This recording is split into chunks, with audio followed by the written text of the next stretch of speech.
Երևանի գլխավոր հատակագծով նախատեսվում է Իսակով եւ Արշակունյաց պողոտաների միացումն ապահովող ճանապարհի կառուցման աշխատանքներ։ Տարածքային կառավարման եւ ենթակառուցվածքների նախարարությունը հանրային քննարկման է ներկայացրել կառավարության որոշման նախագիծ, որով նախատեսվում է ճանապարհահատվածում արկա գույքերի նկատմամբ հանրության գերակա շահը ճանաչել։ 2014 թվականին Երևանի քաղաքապետարանն ավարտել է Մոնթե-Մելքոնյան փողոցի շինարարական աշխատանքները եւ այն հանձնել է շահագործման։ Նախագծով նախատեսված է լրացնել Իսակով պողոտայի հանգույցի թևերը, որով կապահովվի երթևեկության ուղղությունների բոլոր կապերը։ Նշվում է, որ մայրուղու երկու հատվածների ամբողջականությունը մայրաքաղաքի կենտրոնի երթևեկության բեռնաթափման տարանցիկ լուծումներից մեկն է, միմյանց կապելով Երևան քաղաքի 3 վարչական շրջան եւ իր վրա վերցնելով տրանսպորտային մեծ հոսքեր։ Նախարարությունից հայտնում են, որ ճանապարհահատվածի կառուցման համար Հայաստանի Հանրապետության եւ Ասիական զարգացման բանկի միջև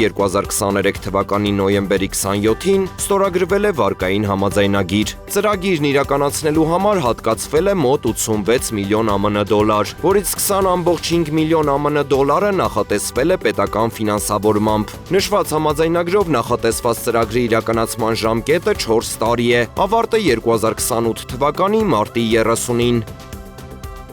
Սյունիքի մարզի Մեղրի համայնքի սեփականության իրավունքը վերականգնվել է շուրջ 3.15 հեկտար ընդհանուր մակերեսով 6 հողամասի նկատմամբ։ Գլխավոր դատախազությունը տեղեկացրել է, որ հակակոռուպցիոն դատարանը 2025 թվականի դեկտեմբերի 23-ին բավարարել է դատախազության պետական շահերի պաշտպանության հայցը։ Վճռով անվավեր էին ճանաչվել Մեղրի համայնքի Ալվանք բնակավայրում գտնվող 0.9 հեկտար, 0.2 հեկտար, 0.4 հեկտար եւ 0.6 հեկտար մակերեսով հողամասերի վերաբերյալ 2016 թվականի մայիսի 16-ի եւ 2016 թվականի հունիսի 20-ի աճուրդները։ Հակակոռուպցիոն դատարանի 2025 թվականի հոկտեմբերի 23-ի վճռով բավարարվել էր դատախազության մեկ այլ հայցը։ Վճռով անվավեր էր ճանաչվել 2014 թվականի հուլիսի 4-ի աճուրդը եւ որպես անվավերության հետևանք անվավեր էին ճանաչվել Սյունիքի մարզի Ալվանք համայնքում գտնվող 0.2 եւ 0.5 հեկտար մակերեսով հողամասերի վերաբերյալ Ալվանք համայնքի ղեկավարի 2014 թվականի հուլիսի 4-ի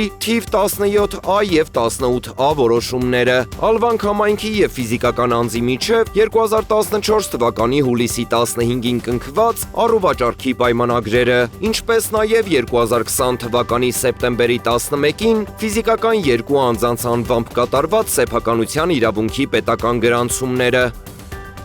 Պետբյուջեի միջոցների հաշվին ավարտվել են Գեղարքունիքի մարզի Գավառ համայնքի Գանձակ գյուղի թիվ 2 միջնակարգ դպրոցի մարզադահլիճի վերանորոգման աշխատանքները, որոնց մեկնարկը տրվել էր 2025 թվականի հուլիս ամսից։ Ինչպես տեղեկացրեց Գանձակի թիվ 2 միջնակարգ դպրոցի տնօրեն Անուշ Վարսեղյանը, վերանորոգման աշխատանքների պայմանագրային արժեքը կազմել է 18 միլիոն 700 հազար դրամ։ Շինարարական աշխատանքների արդյունքում վերանորոգվել են մարզադահլիճի հատակը, հանգույցները, հանդերձարանները, միջանցքը, դռներն ու պատուհանները, իրականացվել ներքին հարդարման աշխատանքներ։ Ծրագրի երկրորդ փուլով նախատեսվում է ջեռուցման համակարգի անցկացում ու մարզագույքի ձեռքբերում։ Ծրագրի իրականացման շնորհիվ Գանձակի թիվ 2 միջնակարգ դպրոցի աշակերտներն արդեն ֆիզկուլտուրայի դասերն անցկացնում են միանգամայն բարվոք ու ժամանակակից պայմաններում։